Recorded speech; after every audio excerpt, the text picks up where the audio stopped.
السلام عليكم ورحمة الله وبركاته، حبايبي عاملين ايه؟ وحشتوني جدا جدا من الفيديو اللي فات. فيديو جديد في قناة عالم ملك. نبدأ الفيديو بتاعنا ونقول بسم الله والصلاة والسلام على رسول الله عليه أفضل الصلاة والسلام. زي ما انتم شايفين الفطار بتاعنا النهاردة هيكون سهل وبسيط. وهنعمله بنص كيلو لحمة. نص كيلو لحمة مفرومة هنعمل بيها الفطار بتاعنا النهاردة.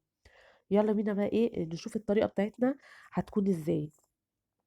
زي ما انتم شايفين معايا هنا نص كيلو من اللحمة، ومعايا نص كوباية من البقسماط، معايا بيضاية. أول حاجة هنحطها مع بعض هي النص كيلو لحمة. أهو اللحمة المفرومة هنحطها في الكبة زي ما انتم شايفين بالشكل دوت. طيب معلش بقى صوتي هيكون مغير شوية عشان عندي دور برد، والله العظيم بتكلم بالعافية. زي ما انتم شايفين معايا هنا نص كيلو اللحمة المفرومة اهو حطيناها في الكبة. وهنديها فرمة كده اهو بالشكل دوت. بصوا اللي انا حاطاه على الكبه من فوق دوت استرتش عشان خاطر ايديا بتبقى مش نضيفه، فبتعلم في الكبه، فقلت احط عليها الاسترتش ده يحميها شويه. طيب بالنسبه للتوابل بتاعتنا اللي احنا هنحطها، احنا زي ما قلت لكم حطيت نص كوبايه من البقسماط، حطيت بضايه، نص كيلو لحمه. التوابل بتاعتي هنحط بصل بودر، توم بودر، ملح، فلفل اسمر، جنزبيل. تمام كده. وهنضرب الكلام ده كله على بعض اهو بالشكل ده لحد ما كله يمتزج كده مع بعضه ويبقى كتلة واحدة اهو. بصوا هننزل بقى هنا بحوالي معلقة كبيرة من الثوم المفروم، او اربع فصوص من الثوم، يعني على حسب المتواجد عندك. تمام كده. عايزه اقول لكم الثوم بيديها تست حلو قوي قوي، بيعمل عامل زي اللحمه البارده كده بالظبط. العرق الترابيانكو. تمام كده. يبقى نحط يا 4 فصوص توم يا معلقة كبيرة من التوم المفروم اهو. فرمنا الكلام ده كله على بعضه كويس جدا اهو بالشكل دوت. وهنبتدي بقى نحطه في الطبق بتاعنا اهو. صلوا على رسول الله عليه افضل الصلاة والسلام. اللهم صل وسلم وبارك على سيدنا محمد عليه افضل الصلاة والسلام. اهو هنفضي بقى كل اللي في الكبة وننزل بيه في قلب الطبق اهو. ده كده النص كيلو اللحمة المفرومة. طيب هنجيب الاسترتش اهو ونبتدي نفرده على الرخامة بتاعتنا. تمام كده اهو. هنفرده بالشكل دوت.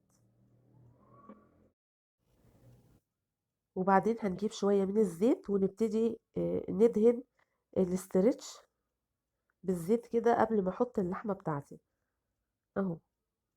دهنة خفيفة. ونبتدي ننزل باللحمة بتاعتنا اهو زي ما انتم شايفين.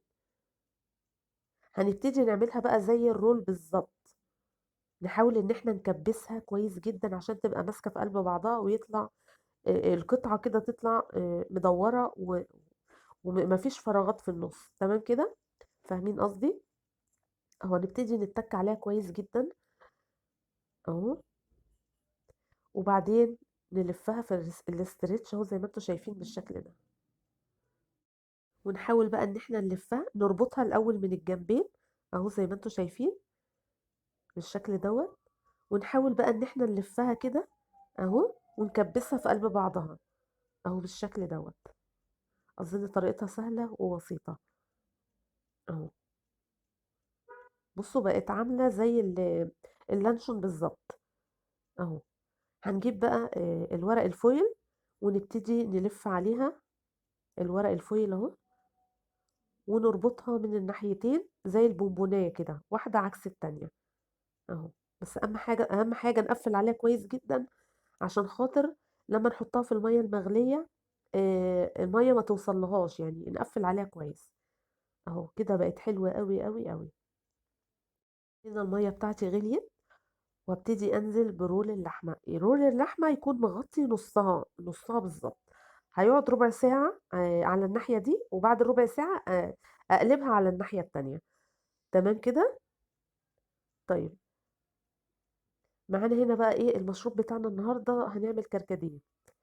إيه، هاخد بقى الكركديه كده واغسله غسله كويسه واحط له ميه واحطه بقى على النار على لما اللحمة بتاعتي او الرول اللحمة بتاعي يستوي، واقلبه بقى على الناحية التانية. اهو كده هنا غسلته وحطيت المية. بصوا هنا بقى، هبتدي بقى اقلبه هنا بعد ربع ساعة. هبتدي اقلبه بقى على الناحية التانية واسيبه ربع ساعة تانية. تمام كده. هنفرم بقى هنا بصلاية عشان خاطر هنعمل الرز الأصفر. طيب معايا هنا شوية من الزيت على قطعة من الزبدة، وهننزل بالبصل بتاعنا في قلب الحلة اهو. ونبتدي بقى نشوح البصلة بتاعتنا لحد لما تدبل.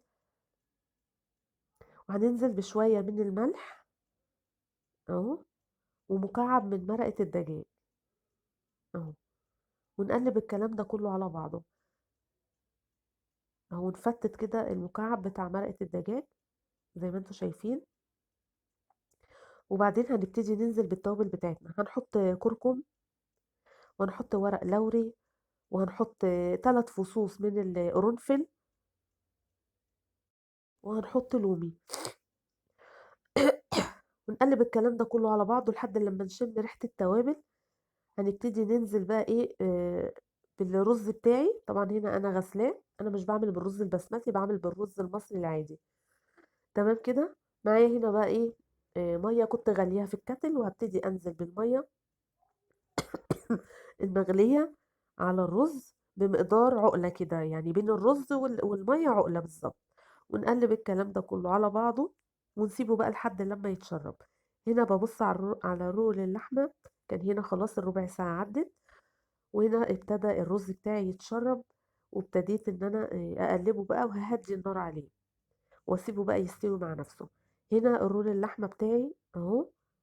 بعد ما استوى هبتدي ان انا افكه كده، واسيبه بقى لحد لما يهدى خالص ويبرد اهو. شايفين مدخن ازاي؟ هسيبه بقى لما يبرد خالص. ومعايا هنا بقى البطاطس بتاعتي دي، هنعمل مع بعض النهارده بطاطس ويدجز. هنعملها بطريقه سهله وبسيطه وحلوه قوي قوي، ومش هتبقى فيها زيت ياما.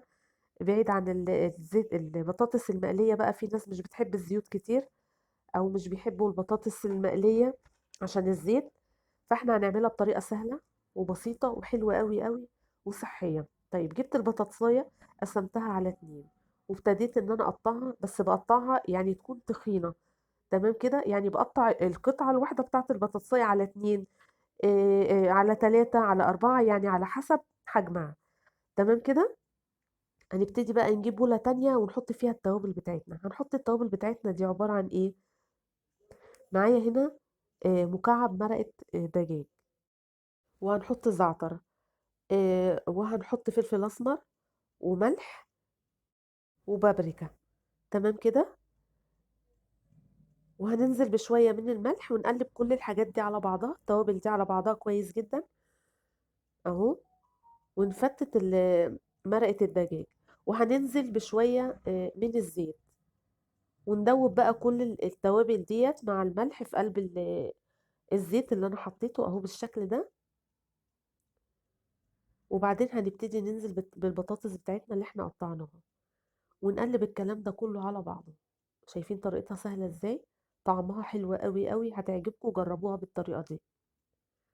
طيب هنجيب بقى ايه صينية او صاج، يعني حسب المتواجد عندك. وهنبتدي بقى نرص البطاطس بتاعتنا اهو بالشكل ده زي ما انتم شايفين، وهدخلها الفرن اهو. واسيبها بقى اتابعها كل شوية لحد لما تستوي. طيب هنا الكركديه بتاعي هبتدي بقى ان انا اصفيه اهو بالشكل دوت. يبقى كده حطينا البطاطس وخلصنا منها، وعملنا الرز ورول اللحمة. وادي الكركديه بتاعنا اهو. هنحط له بقى السكر ونحليه ونركنه على جنب، وبعد كده بقى نشوف هنعمل ايه اهو. هنبتدي بقى نقطع رول اللحمة. بصوا عشان المقطع دوت، يعني وانا بصوره انا كنت قافلة الكاميرا ومش واخدة بالي.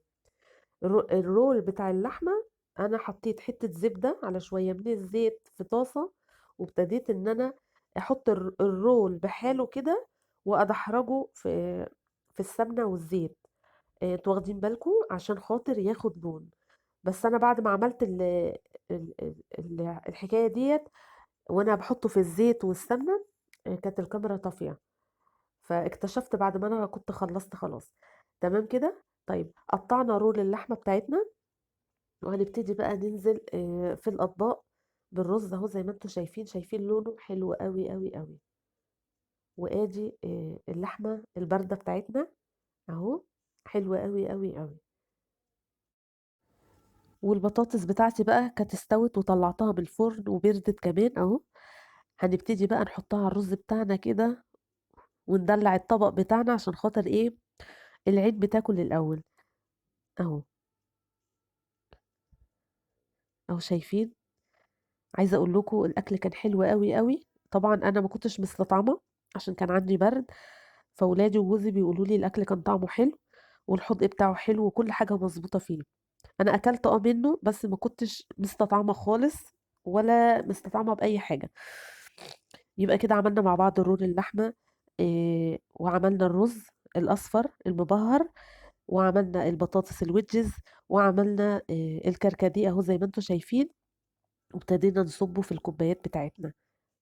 بكده نكون خلصنا الفيديو بتاع النهاردة، وده كان فطارنا. يا رب الفيديو بتاع النهاردة يكون عجبكم ويكون خفيف على قلبكم. أشوفكم على خير في فيديو جديد، والسلام عليكم ورحمة الله وبركاته.